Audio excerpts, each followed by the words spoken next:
Sejam bem-vindos a mais um episódio do CF Cast. O podcast do Colégio Faesa. Eu sou a Merlo. Eu sou a Del. E eu sou o Pipa!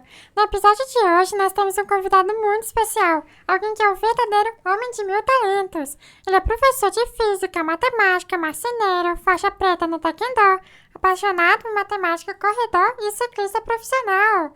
Com vocês, Johanny! Não pode bater palma. Não tem pode, que tem ser, que ser Libras. né? Ok. Pô, galera, legal. Bom estar aqui. É legal mesmo, porque assim, a primeira vez que vocês fizeram um episódio aqui, acho que foi com o Thiago, não foi? Né? Foi. Aí, pô, que Primeiro. legal, vai ser uma parada massa. Né? Porque, assim, pô, tomara que dê certo. Tá dando. Tá Parabéns dando pra certo. vocês, né? Tá dando Parabéns pra vocês, tá dando certo, né?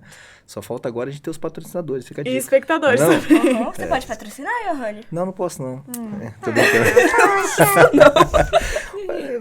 Esse é meu mal, cara, ser curto e grosso. Né? Tá, eu fico curioso. Ao fazer as outras atividades que você domina, como ciclismo, marcenaria, você costuma ver a física em ação? Tem algum momento específico que você vê isso? E, cara, é engraçado isso, né? Porque assim, quando a gente olha pra... Quando a gente, na verdade, entra no curso de física, a gente... Porque, na verdade, começou assim. Quando eu entrei pro curso de física, eu queria ser físico pesquisador. E aí, depois de um tempo, sala de aula e tal, e tudo, eu comecei a gostar da escola. Comecei a gostar dessa brincadeira. Né? Isso tem o quê? 28 anos agora. E aí, então, eu comecei a olhar para isso, entendendo assim, pô, isso dá para aplicar na sala de aula, pô, isso dá para aplicar na sala de aula. E essa brincadeira de aplicar na sala de aula acaba te faz ver a física em tudo quanto é lugar. Então, você... É meio esquisito isso às vezes, mas às vezes eu tô no carro dirigindo e eu faço uns comentários. Minha esposa já se acostumou com isso, mas eu faço uns comentários meio assim. Mas aí o que acontece? Como eu sou casado com uma artista plástica, então ela vê o mundo assim, né? Das cores das artes, né? E eu vejo o mundo nos números da física. E a gente vai se entendendo, fica um bom papo. Mas eu vejo sim, eu vejo essa brincadeira de ficar olhando para as coisas e ficar pensando, né? Por exemplo, quando eu entrei aqui no estúdio, assim, pô, que legal, a acústica daqui e tal, a luz daqui e tudo. E você tem essas paranoias. Mas depois, com o tempo, a gente se acostuma com essa loucura e tenta não falar para as pessoas dessa loucura, para não parecer louco. Entendeu? Tá demais. Pra não parecer. Para não parecer... Não, porque assim, Brincadeira. tem hora que eu me controlo. Tem hora que eu tô em algum lugar, por assim, dá vontade de fazer um comentário sobre tal coisa, mas eu falo assim, não, aqui não, Johanny, calma, né? Passa um momento de vergonha alheia. Mas eu vejo sim, acho legal. Eu me identifiquei um pouco. O negócio, na verdade, da sua esposa. Porque meu namorado, Paty, ele é muito das matemáticas. E ele faz isso às vezes. Ele só tipo, nossa, isso aqui, não. Aí fala um conceito que eu não faço a mínima ideia do que ele tá falando. E aí, alguma coisa, aí eu chego pra ele e falo alguma coisa que ele também não faz a mínima ideia do que eu tô falando. E aí, eu me identifiquei, eu só queria falar isso mesmo. Caraca, aquele papo, imagina aquele papo brisado do fim de tarde, né? 4h20. Aquele papo de doido. O papo 4h20. Cuidado, menina. Já chegou, né? Já chegou com a humilhação? Pare. Já chegou assim? O quê? Você me humilhando. Já chegou, já? Tá bom. Continuando. Eu tô só devolvendo mesmo. Você ainda Tô tá só com raiva devolvendo. daquele dia? Daquele dia do roteiro, que ela falou que o meu roteiro estava horrível. É mesmo? Aham. Na lata, assim. Não. Agora, Sim, mas, na verdade. Ó, diga-se de passagem, assim, eu recebi o roteiro, mas infelizmente o link não abriu, cara. Mas o problema é do meu aparelho, ele tem umas zicas lá, assim, que de vez em quando não funciona. Mas Viu, aí, Aline? O problema não a gente... foi Não. meu. Não, foi Tadinha. foi Ô, nosso. Aline, a culpa é das meninas não. Elas mandaram certinho, direitinho. Chegou ontem de madrugada, mas chegou. Mentira! Chegou ontem, Tá vendo, né? 3 horas da tarde. Aí eu tô no celular tentando abrir, mas não abriu, mas tudo bem, deu certo. Mas vamos na fé, vai dar certo, Você entendeu? vai Deus gostar, é bom. espero. É. Então, outra pergunta sobre outro ramo do que você faz. Hum. Como surgiu esse querer de mexer com madeira? Tipo, já foi um hobby do nada, assim? De onde veio? Essa história é engraçada, né? E é antiga. Senta que lá vem história, né? Na verdade, assim, o meu bisavô, ele era um ferreiro e marceneiro, né? Aí meu avô herdou essa história de ser marceneiro, construtor de casa e tal e tudo. Mas meu avô, logo depois, mais ou menos aí por volta dos 20 e tantos anos, quase 30 anos já, ele deixa tudo isso para ser um pastor presbiteriano. Então ele abandona a marcenaria, vai se tornar um pastor presbiteriano. E o meu pai foi marceneiro a vida inteira. Meu pai, aos 17 anos de idade, ele entrou numa marcenaria e saiu de lá aos 65 aposentado. Então, assim, ele passou uma vida como marceneiro. Só que meu pai sempre me disse, olha, meu filho nunca vai bater martelo na vida, porque ele achava aquilo pouco para alguém, né? Ser marceneiro é pouco, não, né? Não é o que eu quero para minha família, não é o que eu quero para meu filho. Mas aí tudo bem, eu fui estudar, fazer outras coisas, tal e tudo. Mas a marcenaria sempre foi um hobby, porque meu pai sempre teve marcenaria. Então eu ia pra lá, cortar pedacinhos de madeira, fazer coisas, me divertir e tal. E aí quando os meus amigos começaram a se casar, eu comecei a brincar de fazer móveis pra eles. Né? Assim, pô, vou fazer uma sala pra tua casa, vou fazer a tua cozinha, vou fazer... E eu fui brincando com isso, né? E aí essa brincadeira, depois de um tempo, assim, o amigo do amigo, assim, pô, quem fez pra você? Foi fulano e tal. E aí a gente começou a fazer isso de uma forma um pouco mais profissional. E aí o que era um hobby, um passatempo, uma herança de família, virou um meio de angariar recurso, né? Hoje, a minha renda principal vem da marcenaria, né? Antes era o contrário, a marcenaria era um hobby e a educação era minha profissão. Hoje a educação é meu hobby e a marcenaria é minha profissão. Porque, assim, Mentira! economicamente falando, é mais interessante a marcenaria do que a sala de aula.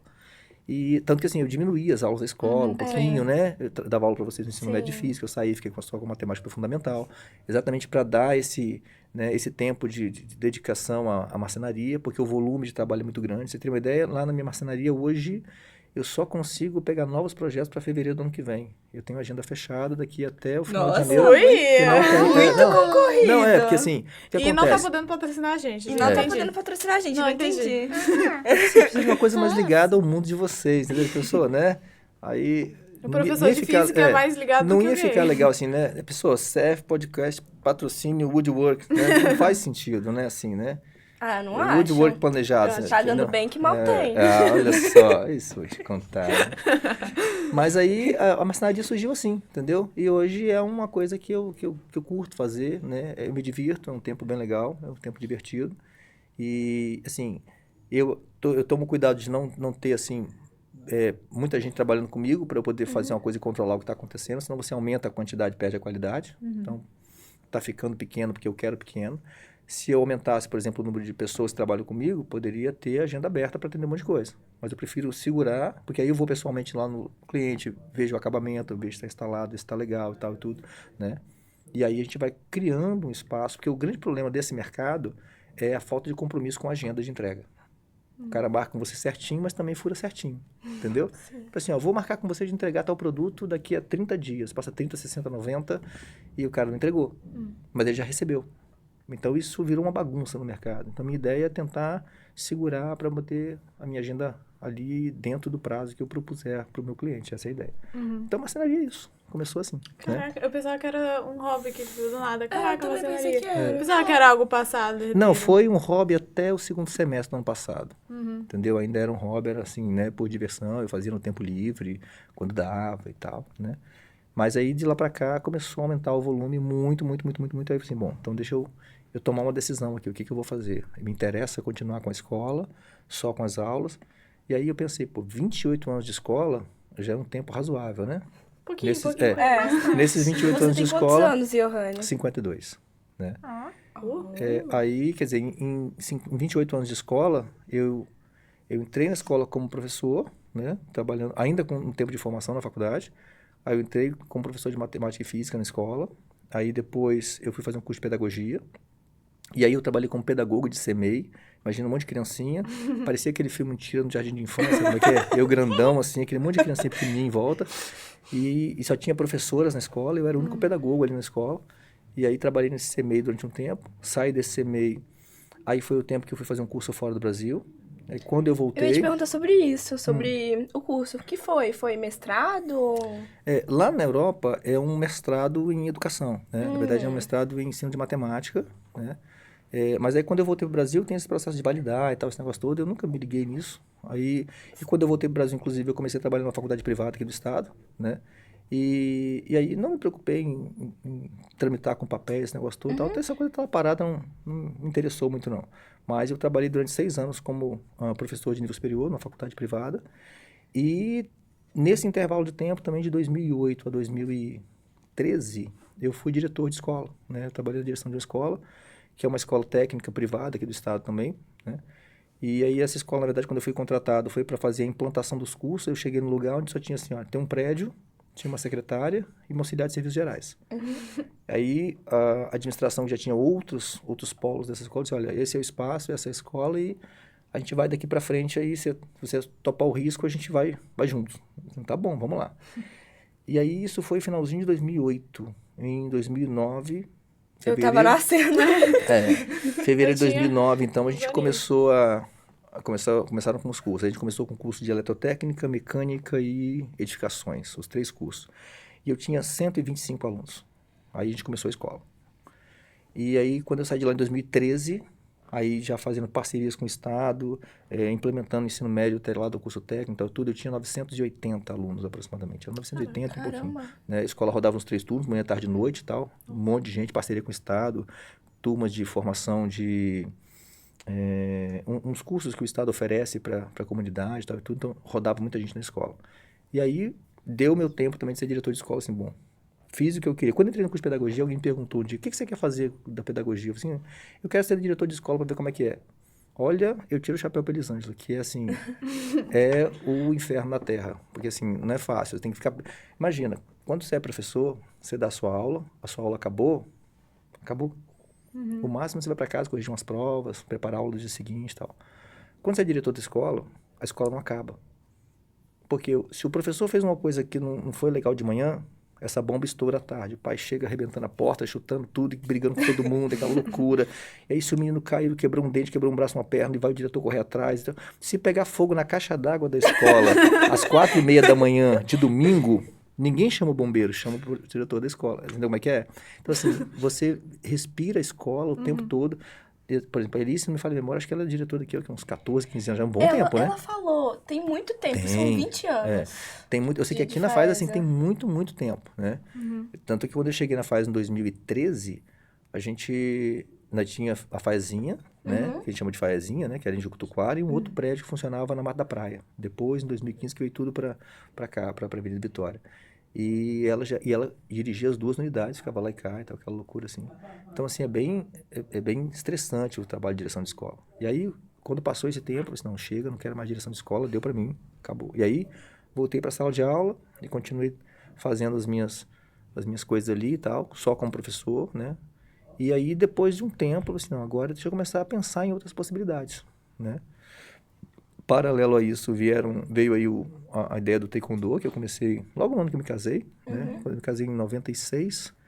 E aí, nesse mesmo ano, e até então não tinha praticado Taekwondo, né? Porque Taekwondo para mim, na verdade, assim, começou como uma brincadeira, como um hobby.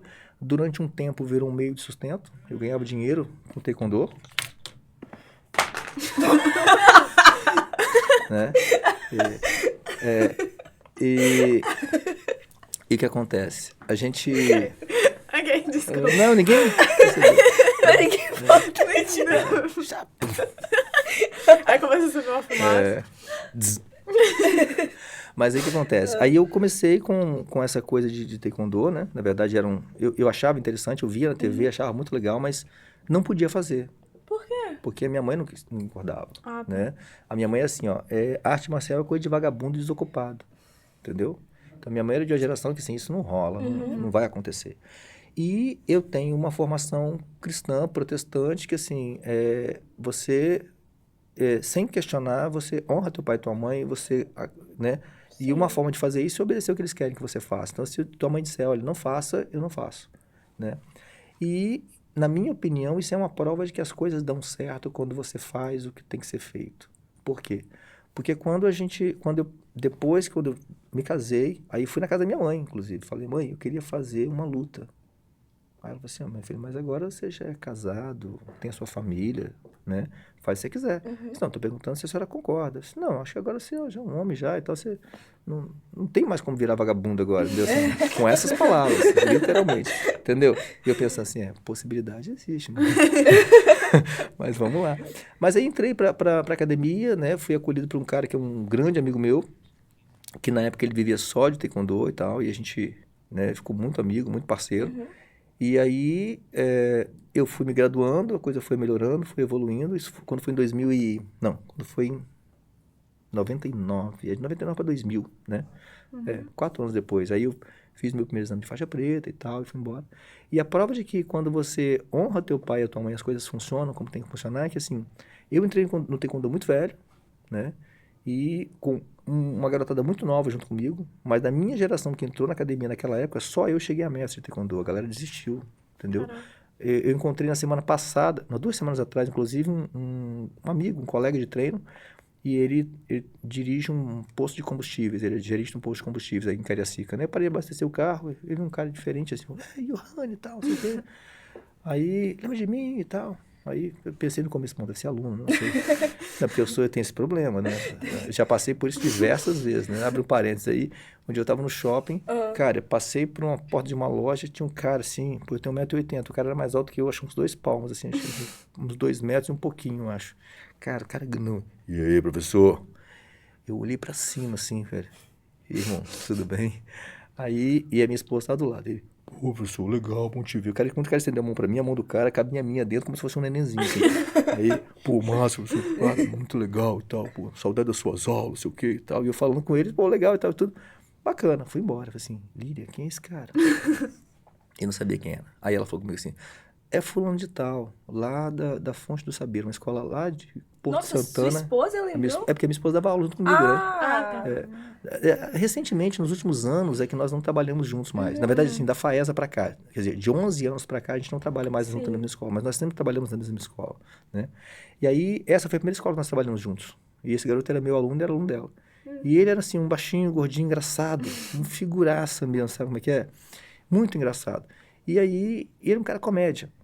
E aí ela falou assim, é fulano de tal. Assim, cara, não acredito. Aí eu tive que voltar lá pra falar com o cara. Pô, meu irmão, você me descobriu agora que ela disse assim, pô, sabia, professor, que você não tava me reconhecendo. minha Nossa. mãe é professora Assim, cara. também. Ela lembra com nome e sobrenome. Ai, minha mãe não. Minha mãe mãe esquece de lembra. tudo. Minha mãe também é professora, né? Uhum. E aí, Mentira! minha mãe é professora, só Sério? que ela De dá quê?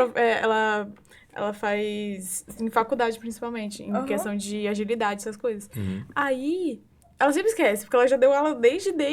E aí, ela eu não sei quem é. Eu sempre acho, ou é aluno ou trabalhou comigo. Aí ela... Pois é, porque quando você tem essa coisa de... Principalmente quando é criança, é mais difícil você se lembrar, porque vocês mudam muito. A gente não muda tanto, né? Mas imagina. É verdade. Se eu pegar vocês, por exemplo, lá do 6º ano até você que está no 3º ano do ensino médio, 7 anos depois, é uma outra pessoa. É radicalmente diferente, né? E aí, então, isso pra gente lembrar e saber quem é outra história, né? É mais complicado. Mas aí, o que acontece? A gente, aí, voltando na história do taekwondo, então eu consegui chegar até a função de mestre, né, que é um quarto dan e tal, e aí comecei a dar aula disso, comecei a fazer isso como uma profissão. Isso, durante um bom tempo foi uma forma Eu de já ganhar fiz dinheiro. aula com você, bem sinistro. Eu costumo dizer que não é para todo mundo. Quando eu era secretário da Federação de Taekwondo aqui no estado, eu fiz uma estatística, coisa de matemática que não tem que fazer, né? Eu fiz uma estatística de quantas pessoas entravam no Taekwondo no estado e quantos se tornavam faixa preta. A média de 2002 a 2017 era uma média que chegava perto de 1.000 para 1. Nossa. A cada Caramba. 1.000 pessoas no estado que às vezes entram, meio que seria para aula experimental, eu contava todo mundo, aula experimental, tal, tudo, das academias que estavam filiadas à Federação do Estado. A média é próxima de 1.000, entendeu? Nossa. Então eu sempre arredondo para 1.000. Então, a cada 1.000 pessoas que se dispõem a aprender taekwondo, um se torna faixa preta. Nossa. É só você ter uma ideia, ó, eu dou aula de taekwondo na FAESA de 2017 até hoje. A Sofia vai ser a minha primeira aluna faixa preta aqui da escola. A Sofia... A Sofia... Mentira, que ela da pensa que... Eu vi que tem gente que já é faixa verde também, eu fico, gente, tem. como assim? Mas ela tá um passinho da preta, ela Não, já é vermelha. Ela faz exame agora no final do ano, em dezembro, no exame do Estado, porque não sou eu que examino, né? Ela vai para uma banca do Estado e aí são os mestres do Estado que examinam. Não sou eu que digo que ela está apta a ser faixa preta. É uma banca, eu faço parte da banca, tô lá e tal, mas é todo mundo que chega a um consenso e diz, olha, fulano dá, fulano não tá, é preparado, não tá. Mas ela vai ser a primeira, quer dizer, aí você imagina, quanta gente fez taekwondo na FAES ao longo desse tempo todo? Nossa. Muita Pra gente. ter um faixa preta, Aham. entendeu? Então, assim, a gente, inclusive, olhando pra isso, eu tô muito acima da média, né? Você tem mais pessoas, né, que vão chegar na faixa preta. Aqui na escola? Tem. Na sequência, se a gente mantiver a mesma linha ali, aí depois vem o Bernardo, mas aí quando ele fizer exame já não tá mais na escola, Sim. né? A Yasmin, né? A Yasmin também, a Yasmin Alves, né? Sim. Yasmin Alves também tá na mesma sequência, que é a faixa azul. O Davi, ele vai ter... O Davi é filho do Thiago. Do do Thiago. Thiago. Ah, tá, Davizinho, ok. Eu tava pensando, é ele mesmo? O Davi é faixa azul, né? Então agora na Gente! sequência- Como assim? E é interessante, diga-se de passagem, o Davi é um garoto que tem assim, ele tem um potencial para pra arte marcial, é curioso. Eu levei ele para um campeonato estadual ano passado, em Vila Velha. E aí chegou num ponto da luta em que ele veio aborrecido na beirada do tatame, assim, quando o juiz pediu para separar o intervalo de luta, ele veio e falou assim, o tio falou que tem que bater com força não, tem que bater devagar. Por quê? Porque ele partiu para cima do menino, que eu falei assim, cara, olha só, agora é de verdade. Agora você pode acertar ele no protetor dele, você pode acertar o quanto você quiser. Ele bateu de verdade, né? Ele foi para cima do menino. E o garoto ficou um pouco assustado com aquilo, né? E então o garoto se defendia, ele atacava, e chegou num ponto que o juiz parou e falou para ele, realmente, o juiz falou um negócio com ele que eu não entendi o que era. Quando ele veio na beirada do tatame, ele falou comigo, não, o tio pediu para chutar devagar, chutar fraco, uma coisa assim, né, que ele falou. Eu disse, não, cara, vai lá e termina a luta. Luta é luta, né? Então ele tem um bom potencial, e ele aprende rápido, é interessante, ele tem uma percepção de corpo muito legal, ele tem uma pegada boa. Então, o Davi tem 8 anos agora, provavelmente um pouquinho próximo aí dos 11 anos, 10, 11 anos, ele deve ser faixa preta já. Não tem idade mínima, não? Não tem. Não. A gente tem a faixa preta mais nova do estado até hoje, se chama Júlia Nogueira. Ela foi faixa preta aos 7 anos de idade. Caramba! Caraca. Ela começou a fazer quantos anos? Então ela nasceu e já tá fazendo, né? Ela era aluna do mestre Cícero na época e ela chegou faixa preta aos 7 anos de idade. Nossa. Mas aí depende. Tem gente que começa muito jovem, aí treina, então chega muito jovem a faixa preta. Na minha casa, por exemplo, né, o meu filho mais novo, e os dois, assim, eles cresceram em cima do tatame, né? Então, tava todo mundo lutando, eles estavam com sacolinho de chips brincando, se divertindo, rolando e tal. Era uma brincadeira. E treinaram durante muito tempo, né? Então, mas chegou um tempo que eu falei assim, não quero mais. Aí deu um tempo, passaram-se anos, e o Gabriel fez exame para faixa preta há 4 anos atrás. Ele tem 23, agora tinha 19, né? Aí agora, 3 meses atrás, ele fez exame para o segundo Dan e tal. E o meu filho mais velho, que foi campeão estadual 3 vezes, nunca chegou à faixa preta. Agora, depois de casado, que eu disse, acho que vai sobrar um tempinho, acho que vou voltar a treinar, acho legal. Então, assim, tem gente que não curte, que tá naquela estatística de entrou e não foi até o fim. Sim. Entendeu? Então, assim, nesse intervalo de tempo aí, de 20 e tantos anos de taekwondo, eu tenho o quê? Acho que só tenho, no máximo, uns 12 faixa preta formada.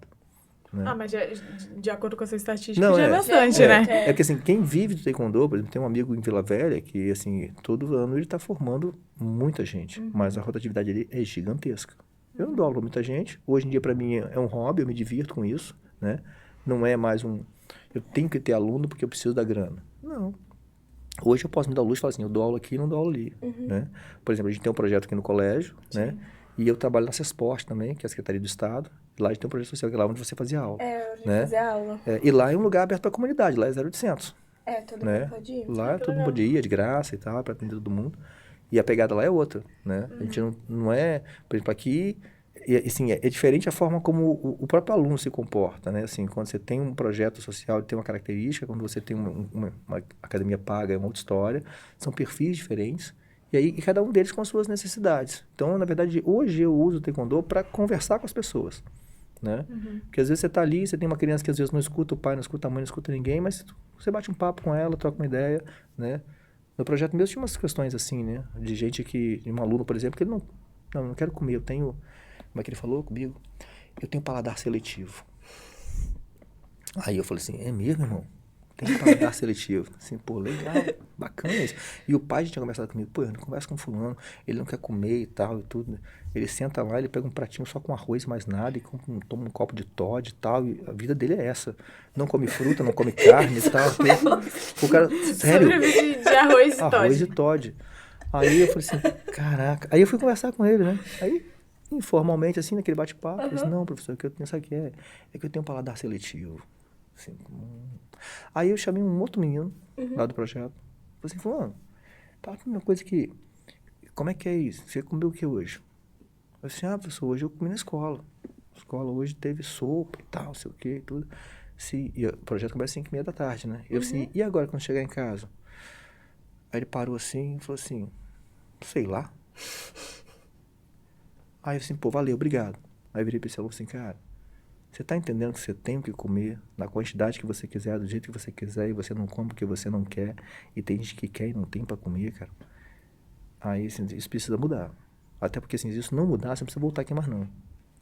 Porque um dia você vai ter um piripaque assim no tatame, vai desmaiar e vai cair duro aí, vai dizer que a culpa é minha. Aí ele ficou meio assim, me olhando. Um mês depois o pai veio conversar comigo. Pô, eu não sei o que você falou com meu filho não, mas cara, ele tá comendo agora e tal, tá experimentando verdura, ele tá comendo carne de frango que ele nunca comeu e tal. Então, às vezes, assim, você pode ter um projeto desse tamanho, com um monte de gente, 56 crianças tem lá, para que no final da história, se alimente melhor. Pronto. O projeto fez a função dele. Não tô ali para formar faixa preta. Se, eventualmente, alguém se tornar uma faixa preta, ótimo, vai ser bacana. Se isso não acontecer, o papel já tá, a sementinha tá plantada. Sim. Ele vai sair dali com uma ideia melhor, né? Então, assim, o projeto não é para formação de atletas e tal. O projeto é para lidar com pessoas. Isso é uma outra história. Então, o taekwondo para mim hoje tem essa pegada, né? A gente tá abrindo um outro núcleo agora lá em Jardim Camburi, na igreja em que eu participo, né? A gente tá fazendo Que legal. um espaço lá para abrir um projeto, né? Acho que vai ser legal a gente implantar esse projeto. Rapidinho, mudar um pouco do taekwondo. Claro. Vou falar um pouco de corrida que você corre, né? Corrida. Qual foi... Porque eu ia perguntar se você já fez maratona, mas eu Já. sei, eu tava lá. Eu tava lá. Mas Você correu uma maratona? eu corri do Nota Air, tá? Porque eu fui obrigada pelo meu irmão, mas isso a gente não vai falar. Eu subi a ponte junto com É ele. que você me falou que você correu, mas eu Eu não me corri, liguei que a era uma gente subiu a maratona. ponte. Não, é porque assim, Gabi correu a corrida do Nota Air, são 10 km. Você larga lá em Vila Velha, Sim. né? E, na verdade, Um trava meu, gente. na verdade assim, esse Nota Air foi 7 km. A gente saiu de Vila Foi Velha 7, foi menos. e atravessou e terminou aqui na Praça do Papa, né? foi menos. Atualmente o Nota Air são 10 km. Você larga em Vitória, vai em Vila Velha e volta em Vitória. Eu fiz. Mas eu corri a maratona de Vitória, né? A maratona são 42 quilômetros, né? Que é uma corrida inteira. Eu fiz a Romaria, acho que foram 16 quilômetros, quase morri. Nossa, gente. É uma caminhada legal. Tive que voltar de novo. Eu não fiz, esse é o problema, eu não fiz caminhada. Meu irmão me obrigou a correr. O irmão dela se preparando para ser bombeiro militar. 14 ele- quilômetros. Voz de Deus falou, soprou que o meu ouvido, Aqui, 14 ó, quilômetros. o passarinho me contou que você tá exagerando. Tá bom, gente, eu exagerei. Não, mas assim, a corrida assim é um negócio interessante, né? Porque a corrida a gente começa pouco, assim, de pequeno, Sim. né? Então você começa correndo um trotezinho e tal. Por exemplo, a minha esposa não corria absolutamente nada. E ela não gostava nem de andar. Aí eu falei assim, cara, ó, a gente tem que começar fazendo alguma coisa. Então, anda um pouquinho, né? Vai daqui até ali e tal, e vai evoluindo. Até que a gente conseguiu fazer ela correr. Então, assim, começa devagarinho. Daqui a pouco você tá com os 42. Começar com 7 quilômetros não foi uma boa Não, ideia. não. Mas essa foi, rapidinho, essa foi a mais rápida, a mais longa que você A maior correu. distância contínua de corrida foi essa. Foi a Maratona de Vitória, De 42 40. km. E você faz algum tipo de preparamento ou você só vai lá, Preparação? corre isso aí? Não, cara, a gente... normalmente eu faço pequenas corridas durante a semana. Por exemplo, eu chego em casa agora no fim da tarde, vou pegar meu cachorro e vou correr, né? Aí, quando eu arranjei um cachorro, eu queria um cachorro que pudesse correr comigo, né? Meu sonho era ter um Golden, mas aí a minha nora, que é veterinária, falou, olha, Golden não serve pra corrida não, cara. Tem displasia, tem um monte disso, mas daquilo não vai rolar. Aí a gente conseguiu um Border Collie. Aí tem um cachorro que tem uma pegada maior, então assim, eu prendo ele com uma guia aqui na cintura e ele faz comigo meu treino normal. Ela corre entre 8 e 10 quilômetros comigo. A gente volta no aeroporto, Caramba! né? Ela vai de boa, ela curte correr. Tem um dia que ela não corre, fica estressada, roda no sofá e tal, essas maluquices assim. Então a minha preparação é essa, né? Claro, tem uma questão alimentar também, que você tem que se organizar, você tem que comer e tal, não posso sair comendo bobagem, eu sou maníaco por doce. A hora que eu sair daqui, por exemplo, vou passar na padaria República, eu vou comprar um pão desse tamanho e vou levar pra casa. É o meu sonho, né? Mas não rola, não pode, entendeu? Não sempre. Eu e a Merle estamos no nosso projeto Maromba. Nosso projeto Maromba. Aham. mesmo, Na cara? verdade, era pra ter começado 3 semanas atrás. Era. Esse projeto Só que- parou. Só que vai começar Mas semana que vai vem. começar Nós semana estamos que vem. há 3 meses do verão. É um projeto verão, É o né? projeto verão. Projeto Verão verão, 2050. Exatamente. Mas- Diferente, entendeu? Mas eu penso assim, a gente tem que... eu vi um cara falando uma vez uma coisa, soa estranho, mas eu acho que faz sentido. Eu vi isso, ele falou num podcast, inclusive, ele dizendo assim, ele diz, olha, eu vi o meu avô, no fim da vida, indo para o banheiro usando um andador, ou alguém se apoiando, e mais no finzinho usando fralda geriátrica. E eu vi o meu pai também no mesmo caminho e tal, e pensei, por que esses caras são assim? Porque não fizeram nada a vida inteira, uma atividade física e tal, e tudo, trabalharam muito e tal, e no fim da vida resolveram, pô, tô cansado, vou sentar num canto, jogar um dominó e tal. E esse cara fala assim, eu só quero ter dignidade de chegar no fim da vida e ir no banheiro sozinho. Esquisito. Mas faz muito sentido, sentido. de você poder ter essa capacidade de se virar sozinho. Só que assim, quando eu pensei... Eu sempre fiz atividade física, desde moleque, né? Mas quando eu comecei a imaginar isso pra mim, aí isso já tem, sei lá, uns 15 anos pra cá, assim. Mas se eu tivesse pensado nisso na idade que vocês estão, talvez fosse um pouco melhor, né? Sim. Tivesse uma condição física um pouco melhor.